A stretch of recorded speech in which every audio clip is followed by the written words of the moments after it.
আমন্ত্রণ জানাচ্ছি। বাংলাদেশের সেনা প্রধান জেনারেল ওয়াকারুজ্জামানের একটি বক্তব্যের একটি অংশ টক অব দি টাউনে পরিণত হয়েছে, এভাবে আমরা বিভিন্ন সূত্র শুনেছি।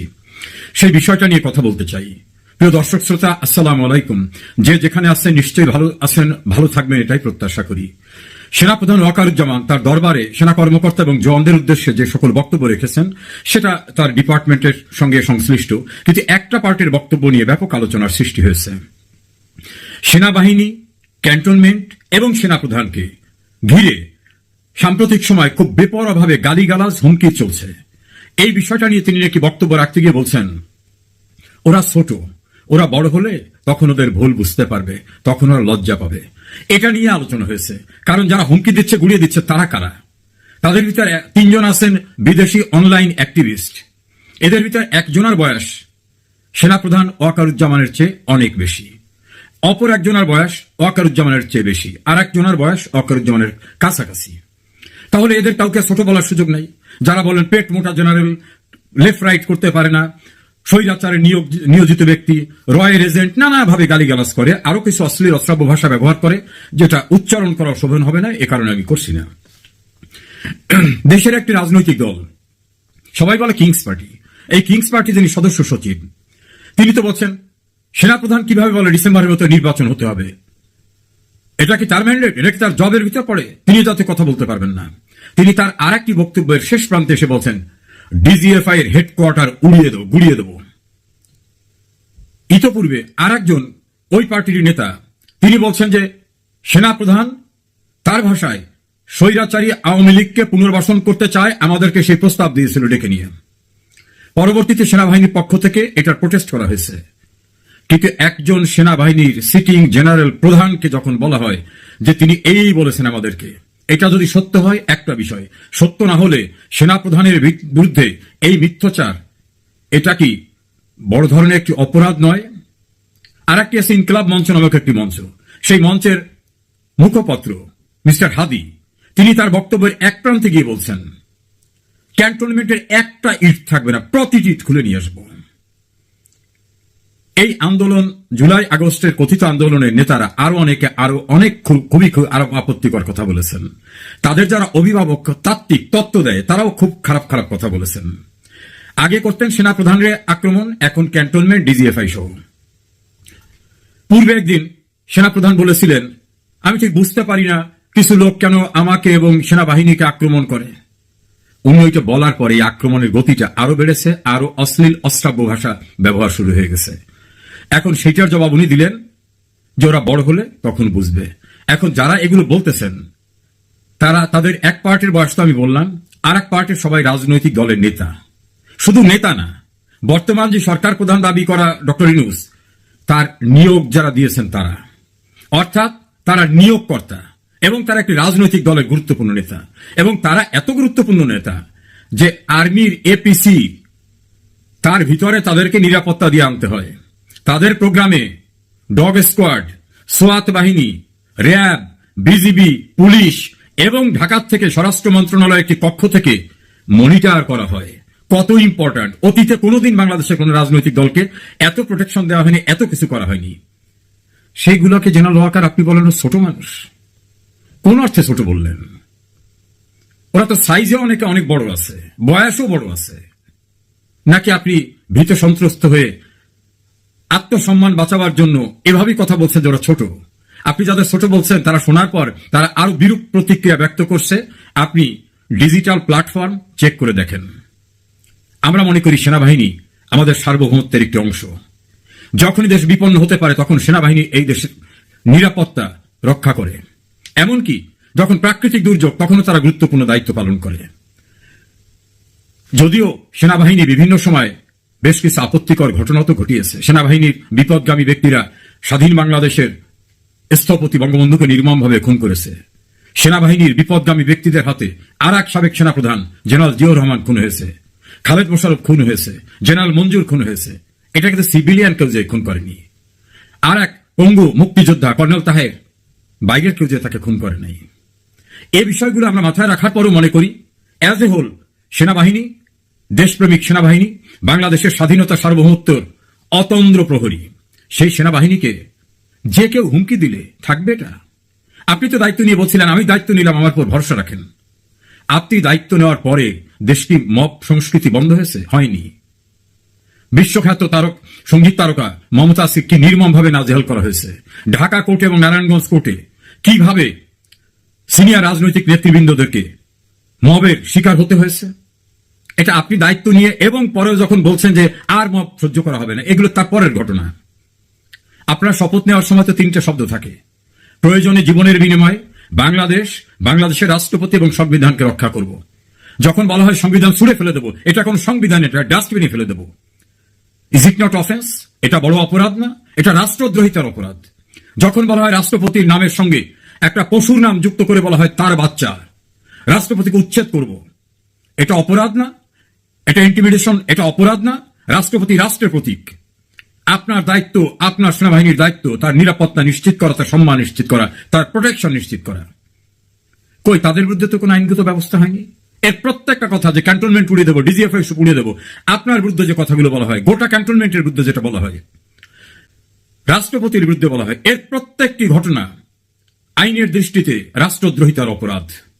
আপনি অপরাধগুলো দেখেন না? আপনি সেনাবাহিনীকে রাস্তায় নামিয়ে রাখছেন, দেশ ও জনগণের অতন্দ্র প্রহরী। এই অতন্দ্র প্রহরী দাঁড়িয়ে আছে বাঙালি জাতির তীর্থস্থান বঙ্গবন্ধুর ভবন, যেখান থেকে গোটা জাতির সমস্ত অর্জনের পরিকল্পনা হয়েছে, বাস্তবায়ন হয়েছে, সেটা গুড়িয়ে দেওয়া হচ্ছে। আপনার লোকরা সেখানে দাঁড়িয়ে রয়েছে। ঢাকায় মবের অত্যাচারে কোনো জায়গায় কেউ থাকতে পারছে না, ব্যবসায়িক থেকে শুরু করে শান্তিপ্রিয় মানুষ, ভিন্ন রাজনৈতিক দর্শনের মানুষ, সচিবালয় লোক, বিচারপতি, সবখানে মবের অত্যাচার। আপনার সেনাবাহিনী আছে, তাদের কাছে কমপ্লেন করলে তারা নাকি বলে আমাদের কোনো অ্যাকশনে যাওয়ার এখতিয়ার নাই, আমরা এমনি আসি, আমরা যদি কোনো এইড লাগে এইড দেব। আপনি তো দায়িত্ব নিয়েছিলেন। আচ্ছা, ম্যাজিস্ট্রেসি পাওয়ারটা নিয়ে কি করছেন? বাংলাদেশের যত জায়গায় মব হলো আপনি দায়িত্ব নেওয়ার পর, ম্যাজিস্ট্রেসি পাওয়ার নেওয়ার পরে, এই মবের একটা ঘটনায় তো কোনো অ্যাকশনে দেখলাম না। একটা অ্যাকশন দেখছি, সেনাবাহিনীর সাবেক প্রধান জেনারেল হোসেন মোহাম্মদ এরশাদের ভাই জাতীয় পার্টির জিএম কাদেরের বাড়িতে ঝামেলা হলে সেখানে সেনাবাহিনী গিয়েছিলেন এবং মবের সঙ্গে জড়িতদের ডেকে এনে তাদের ভুল ভেঙে দিয়েছেন।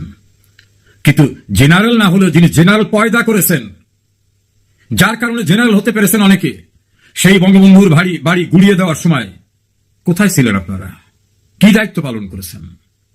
সারা দেশে বঙ্গবন্ধুর মুরাল, বীরশ্রেষ্ঠদের মুরাল, মুক্তিযুদ্ধের বিভিন্ন স্মারক যখন গুড়িয়ে দেওয়া হয়, এটা দেশের স্বাধীনতা, সার্বভৌমত্বের, সংস্কৃতির অংশ।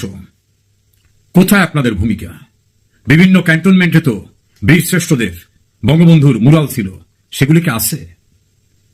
যদি না থাকে, আমার প্রশ্ন, সেগুলি কারা ভাঙলো? ক্যান্টনমেন্টের ভিতর তো বাইরের কোনো লোক যে ভাঙার কথা না। আর যদি বাইরের কেউ ভাঙতে যায়, নিশ্চয়ই ক্যান্টনমেন্টের নিরাপত্তার দায়িত্বে তো আপনারা আছেন। সেগুলি কি হলো? অনেকে বলে সেনাবাহিনীকে রাস্তায় দীর্ঘদিন নামিয়ে রাখার ফলে তাদের প্রতি যে অসম্মানজনক আচরণ করা হচ্ছে। ঢাকা কলেজ, সিটি কলেজের ঘটনা, কাজী নজরুল এবং জগন্নাথ আর কি কলেজের, মোল্লা কলেজের ঘটনায় সেনাবাহিনীর ইউনিফর্ম ধরে টানতেছে, তাদের স্লোগান দিচ্ছে ভুয়া ভুয়া। কিভাবে তারা অপমানিত হচ্ছে এবং তারা নির্বাক দাঁড়িয়ে আছে, মনে হয় যেন স্ট্যাচু। আগে একজন সেনাবাহিনীর জওয়ানের, কনস্টেবল দেখলে মানুষ তাকে শ্রদ্ধা করত, ভয় পেত। সামরিক বাহিনীর নেপথ্যে থাকা সরকার, অনিল সরকারের সময় আমরা দেখিনি। আর এই সময় কি দেখছি? সেনাবাহিনীর সদস্য, কর্মকর্তা তো দূরের কথা, ক্যান্টনমেন্ট এবং আপনাকেও পাত্তা দিচ্ছে না। আপনি কিসের নিরাপত্তা দায়িত্ব নিয়েছেন? আপনারা তো শপথ নিয়েছিলেন, আপনি তো আদা করেছিলেন দায়িত্ব আমি নিলাম, আমার উপর ভরসা রাখেন। আপনার উপর ভরসা রাখার পরে বীর মুক্তিযোদ্ধা নুরুল হুদার গলায় জুতার মালা। আপনার উপর ভরসা রাখার পরে কোর্ট প্রাঙ্গণে, ঢাকা কোর্টে, নারায়ণগঞ্জ কোর্টে কিভাবে নাজেহাল হচ্ছে, মবের শিকার হচ্ছে এদেশের প্রবীণ রাজনীতিবিদরা। আপনার উপর ভরসা রাখার পরে মবের কারণে আজকে আইন শৃঙ্খলা পরিস্থিতি কোথাও নাই। চাঁদাবাজিতে সয়লাভ হয়ে গেছে সারা দেশ। দুই একটা বিচ্ছিন্ন ঘটনা সামনে আসছে। সারা দেশে চাঁদাবাজিতে প্রায় 150 ইন্ডাস্ট্রি বন্ধ হয়ে গেছে। ভিন্ন রাজনৈতিক মতাদর্শী অথবা ভিন্ন সম্প্রদায়ের, ধর্মীয় সম্প্রদায়ের লোকরা চাঁদার হাত থেকে পরিত্রাণ পাচ্ছেন, এর সংখ্যা রেয়ার অ্যান্ড রেয়ারেস্ট। কমপ্লেন করলে আপনার বিভিন্ন জায়গার ক্যাম্প থেকে বলা হয় আমাদের কোনো অ্যাকশন নেওয়ার অথরিটি নাই, আমরা ভিজিলেন্সে আছি। জেনারেল ওয়াকারুজ্জামান, আপনি তো দায়িত্ব নিয়েছিলেন, কি দায়িত্ব পালন করছেন আপনি? আমরা দেখলাম শেখ হাসিনাকে মবের কারণে সরে যাওয়ার পরে আইনে নিষিদ্ধ একটি সংগঠনকে সবার আগে আপনি ক্যান্টনমেন্টে ডেকে নিলেন। জেনারেল ওয়াকারুজ্জামান, সেই সময় নিষিদ্ধ সংগঠনকে ক্যান্টনমেন্টে ডেকে নেওয়া কি সুযোগ ছিল কোন আইনে? কিসের ভিত্তিতে নিলেন আপনি? এই প্রশ্নের জবাব শুধু এটার না, আরো অনেক প্রশ্ন রয়েছে। আপনি তো দায়িত্ব নিয়েছিলেন যে ঢাকার নিরাপত্তা, গণভবনের নিরাপত্তা, প্রধানমন্ত্রীর নিরাপত্তা, সব দায়িত্ব আপনি নিয়েছিলেন, যেটা স্বরাষ্ট্রমন্ত্রী আসাদুজ্জামান কামালের ইন্টারভিউতে শুনলাম। সে কারণে আওয়ামী লীগ তার রাজনৈতিক শক্তিকে সম্পূর্ণরূপে বিরত রেখেছিল। আপনি দায়িত্ব নেওয়ার পরে সকালবেলায় আপনার ফোর্সরা সমস্ত গেট খুলে দিল এবং বিভিন্ন মবের ঢাকায় প্রবেশ নির্বিঘ্ন হয়ে গেল। গণভবন, সংসদ ভবন, বাংলাদেশ টেলিভিশন, এর প্রতিটি রাষ্ট্রীয় সম্পদ। সরকার পরিবর্তিত হবে, নতুন সরকার আসবে, নতুন প্রধানমন্ত্রী আসবে, নতুন রাষ্ট্রপতি আসবে। যেভাবে এই প্রতিষ্ঠানগুলোকে ধ্বংস করে উল্লাস প্রকাশ করা হয়েছিল, সেনাবাহিনী কি ব্যর্থ হয়েছিল? সেনাবাহিনী কি এটা রক্ষা করতে পারত না? এ প্রশ্ন অনেকেরই, এবং সে প্রশ্নের অনেক যৌক্তিক দিক রয়েছে। একজন রিটায়ার্ড জেনারেল তিনি তো বলছেন তাকে যিনি নিয়োগ দিয়েছিলেন তিনি তার সঙ্গেই কথা রাখেননি। কাজে দেশবাসীকে উনি গণহারে কি বক্তৃতা দিয়েছেন সেটা ওনার রাখতে হবে এমন কথা নয়। তবে জেনারেল ওয়াকারুজ্জামান, আপনার প্রতি শ্রদ্ধা রেখে আমি বলবো, আপনি আজকে যাদের প্রশ্রয় দিচ্ছেন, আশ্রয় দিচ্ছেন, যাদের মাথায় উঠে যাওয়ার পরেও আপনি তাদের বন্ধ করছেন না, এ ক্ষতিটা আপনার না। সেনাপ্রধান একটি গুরুত্বপূর্ণ পদ, ক্যান্টনমেন্ট একটি গুরুত্বপূর্ণ জায়গা, সেনাবাহিনী এই রাষ্ট্রের সার্বভৌমত্বের একটি গুরুত্বপূর্ণ অংশ, রাষ্ট্রপতি রাষ্ট্রের প্রতীক। এই জায়গাটা ধ্বংস হয়ে গেলে আর অবশিষ্ট কিছু থাকে না। আপনি চিরদিন জেনারেল এই সেনাপ্রধান থাকবেন না, কিন্তু প্রতিষ্ঠানটা যদি সাংঘাতিকভাবে নিচে নেমে যায়, অপমানিত হয়, সেখান থেকে ফিরিয়ে আনা কিন্তু অনেক কঠিন। কেউ কেউ তো বলছেন যে আপনার যাদের প্রতি বিশেষ দরদ আছে, যাদের নাম আপনি 2 বার 3 বার উচ্চারণ করেন, যারা নিষিদ্ধ থাকা সত্ত্বেও আপনি তাদেরকেই গুরুত্ব দিয়ে ডেকে নেন, তাদের না আসা পর্যন্ত আপনি আপনার বক্তব্য রাখেন না, অ্যাড্রেসও করেন না। এখন যদি তাদের স্বনামী এবং বেনামী ব্যক্তিরা গালিগালাজ করে, এটা সহ্য করা ছাড়া আপনার উপায় নাই, এমন কিন্তু কথাও আছে। তবে আপনি বুড়ো বুড়ো মানুষদেরকে শিশু বলেন না। আপনার নিয়োগকর্তা রাষ্ট্র, সেই রাষ্ট্রের সরকারের নিয়োগকর্তা ওরা ডক্টর ইউনূসকে নিয়োগ দিয়েছে, আর তাদেরকে আপনি বলেন ছোট ছোট মানুষ। এভাবে তাদেরকে হেয় করবেন না।